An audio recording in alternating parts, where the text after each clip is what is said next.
Hari ini kita bersama dengan Puan Maisara, salah seorang ibu bapa yang anaknya telah berjaya mendapat Senair lagi PKK. Tahniah Puan, tahniah juga Wafa. Boleh ke Puan perkenalkan diri sikit? Nama saya Maisara binti Abdul Karim, ibu kepada Wafa. Alhamdulillah ni anak saya yang ketiga lah berada di Raudah, dan ada seorang lagi yang darjah 4. Apakah perasaan ataupun reaksi Puan lah apabila telah Puan mendapat tahu keputusan Wafa mendapat 9E PKK? InsyaAllah, Alhamdulillah, memang sangat bersyukurlah. Sebab saya pun tak jangka, sebab Wafa memang bagi tahu ada satu subjek yang dia rasa macam tak dapat, subjek Jawi. Tapi Alhamdulillah lah, rezeki Allah bagi. Alhamdulillah, syukur. Syukur, Alhamdulillah. Jadi Puan boleh ke Puan ceritakan sikit lah pengalaman Puan membantu Wafa dalam persediaan menghadapi PKK? Untuk anak-anak, dia orang tak ada masalah sangat lah, sebab anak-anak saya kebanyakannya dah, Alhamdulillah Allah bagi dia sendiri termotivasi untuk belajar. Jadi saya semua perlu bimbing lah, apa-apa masalah yang dia tak faham tu dia akan tanya dan saya akan duduk berbincang.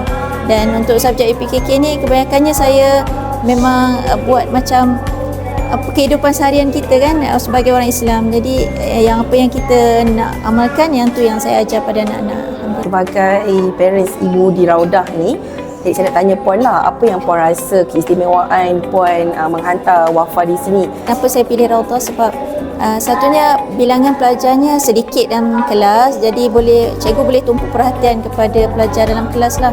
Dan sekolah ni dia tak terlalu banyak peraturan yang terlalu sukar untuk mak ayah ikut. Jadi saya tak terasa terlalu stres lah dengan pelbagai peraturan yang perlu dilakukan oleh ibu bapa.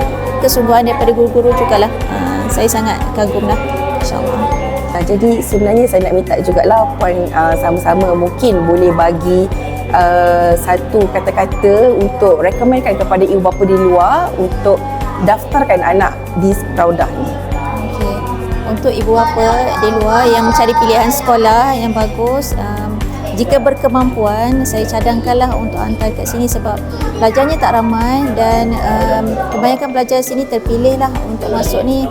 Jadi tidak ada begitu banyak masalah disiplin, jadi kita tak perlu risau untuk kita nak didik balik anak, nak basuh perkara-perkara yang tak bagus di sekolah. Alhamdulillah.